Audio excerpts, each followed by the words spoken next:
नमस्कार साथियों, welcome to YouTube channel Sanjay Jha specs.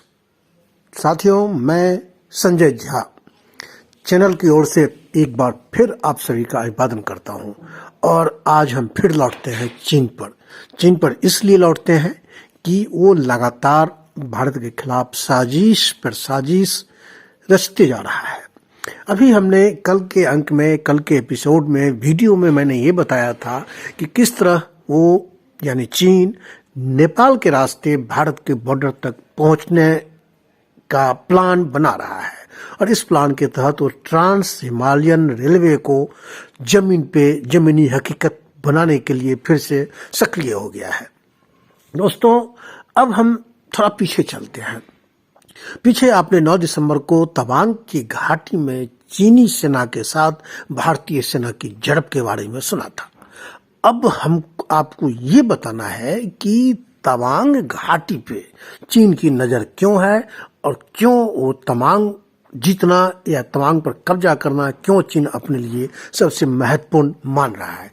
दोस्तों, इसकी जो जैसा कि अक्सर कहा जाता है कि 1962 में चीन ने भारत पर कब्जा किया, चीन ने भारत पर आक्रमण किया और कई सारे इलाके जीत लिए। और भारत और चीन की जो अदावत है वो 1952 में तब शुरू हुआ जब दलाई लामा भाग करके वहां से चीनी आक्रमणकारियों से बच करके वो इंडिया आए और वहां उनको शरण मिली। इसके बाद से तत्कालीन प्रधानमंत्री नेहरू, जवाहरलाल नेहरू और चीन के जो सुप्रीमो थे माओ त्से तुंग के बीच संबंध बिगड़ने लगे और फिर 1962 की जंग हुई। दोस्तों, लेकिन जो अगर आप गहराई में जाएंगे तो चीन और भारत की जो ये अदावत है और चीन जो तवांग में यांगत्से घाटी को जीतने के लिए जो भी प्रपंच रचा है उसकी पृष्ठभूमि बहुत पुरानी है। और उसको आप ये इस तरह से समझ सकते हैं कि तिब्बत में बौद्ध धर्म भारत से गया, सभी को पता है। भारत के आचार्य शांति रक्षित, हालांकि दूसरी शताब्दी ईस्वी पूर्व में अशोक ने अपने परिवारीजनों को कई देशों में भेजा था बौद्ध धर्म का प्रचार प्रसार करने के लिए। बौद्ध धर्म विदेश पहुंच जरूर गया था, लेकिन अगर हम तिब्बत की बात करें तो तिब्बत में आज से लगभग 1100 साल पहले का मतलब है 9वीं 10वीं शताब्दी में तिब्बत में नालंदा विश्वविद्यालय के बनने के बाद वहाँ के जो महान बौद्ध आचार्य थे जिनका नाम आचार्य शांति रक्षित था और पद्म संभव था, वो चीन पहुंचे और चीन में उन्होंने भारतीय बौद्ध परंपरा को जो है सुदृढ़ किया।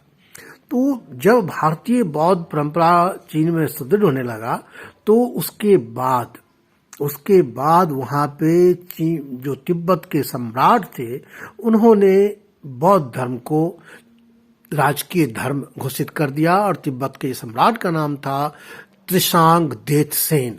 त्रिशांग देशसेन ने लगभग 1200 साल पहले जब आचार्य शांति रक्षित और पद्म संभव बिहार के नालंदा से जब तिब्बत गए थे तो उन्होंने उनके प्रयासों से तिब्बत को राजकीय धर्म बना दिया गया। और जिस समय ये बात हुई, राजकीय धर्म का दर्जा मिला, उस समय चीन में 3 तरह के धर्म प्रचलित थे। मतलब बौद्ध धर्म के 3 मत प्रचलित थे। एक झुंझुंग पंथ था जो लोकल था, बौन पंथ भी कहते हैं इसको। दूसरा भारतीय बौद्ध परंपरा थी और तीसरी थी चीनी विद्वानों की परंपरा। चीनी विद्वान आपको याद होगा कि ह्वेनसांग और फाहियान जब भारत आए थे तो जो कुछ भी सीख कर यहाँ से गए थे, उससे पहले अशोक के समय में जो कुछ भी चीन बौद्ध धर्म के रूप में पहुंचा था उसे उसने एक अलग मत बना दिया था बौद्धों का।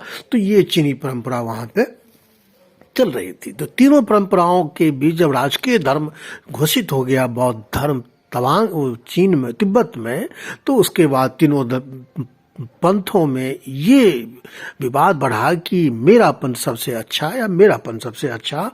और इस टसन में, इस विवाद में झुंझुंग पंथ तो प्रारंभिक दौर में ही खत्म हो गया।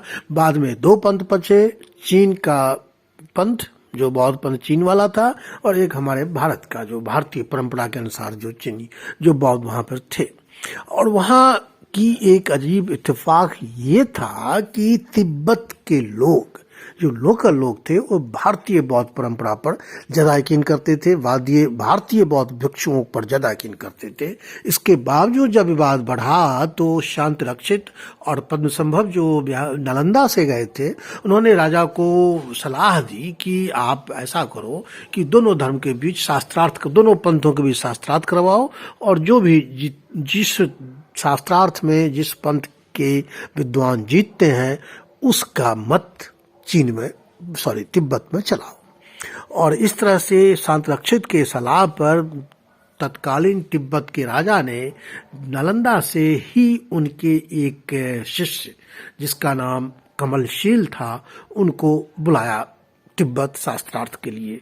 तो शांत रक्षित के शिष्य जब तिब्बत पहुंचे तो उन्होंने चीन के मत वाले विद्वानों से शास्त्रार्थ किया, और इस शास्त्रार्थ में शांत रक्षित के शिष्य कमलशील विजयी हुए, और विजयी होने के बाद चीनी विद्वानों को, यानी चीन के बौद्ध मत से संबंधित विद्वानों को तिब्बत के दरबार से बाहर निकाल दिया गया। दोस्तों, ये 1200 साल पुरानी घटना है, और इसका जो आधुनिक परिप्रेक्ष्य में इसका क्या संबंध है, इसको थोड़ा हम आगे और गहराई से बता रहे हैं, तो उसको भी आपको ध्यान से समझना चाहिए। संभव है ये वीडियो थोड़ा लंबा हो, लेकिन ये आपके लिए बहुत उपयोगी होगा, पूरी चीज़ों की जानकारी आपको मिल पाएगी। तो दोस्तों, जब तिब्बत में जब भारतीय परंपरा वाले बौद्ध मत के लोग विजयी हुए, तो चीनी विद्वान को बाहर कर दिया गया तिब्बत से।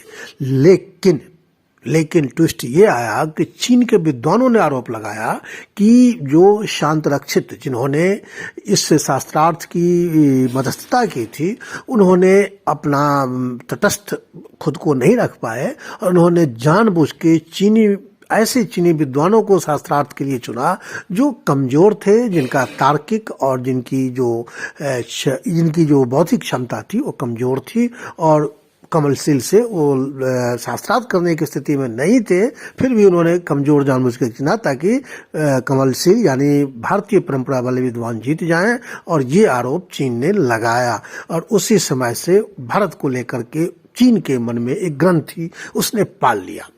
अब आते हैं, इस तरह से भारतीय परंपरा वाली जो वहाँ पे बौद्ध मठ, जो बौद्ध धर्म का जब शुरू हुआ, तो उसके बाद 17वीं शताब्दी की बात है, 1680-81 की घटना है, जब 5वें दलाई लामा नगवांग लोब्संग ग्यात्से थे, तो उन्होंने इस तवांग घाटी में इस मठ की स्थापना की थी।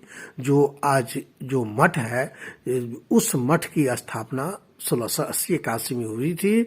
और ये जो मठ है, चूंकि तवांग के दलाई लामा ने, 5वें दलाई लामा ने इस मठ की स्थापना की थी, तो इस कारण तिब्बत के बौद्धों के लिए ये एक बहुत ही अद्भुत और बहुत ही महत्वपूर्ण धार्मिक स्थल बन गया था। यानी तवांग था तो भारत का हिस्सा, लेकिन चूंकि इसकी स्थापना तिब्बती दलाई लामा ने की थी, 5वें दलाई लामा ने, इसलिए तिब्बत के लोग इस मठ में आते जाते रहे और इसको अपना सांस्कृतिक आध्यात्मिक केंद्र मानते रहे। दोस्तों, जब 19वीं सदी में 1951 के आसपास जब चीन ने पूरे तिब्बत पे कब्जा कर लिया और माओ त्से तुंग के नेतृत्व में जब सांस्कृतिक क्रांति, तथाकथित सांस्कृतिक क्रांति हुई, यानी माओ त्से तुंग किसी धर्म को नहीं मानते थे, इसलिए उन्होंने तिब्बत से भी धार्मिक प्रतीक चिन्हों को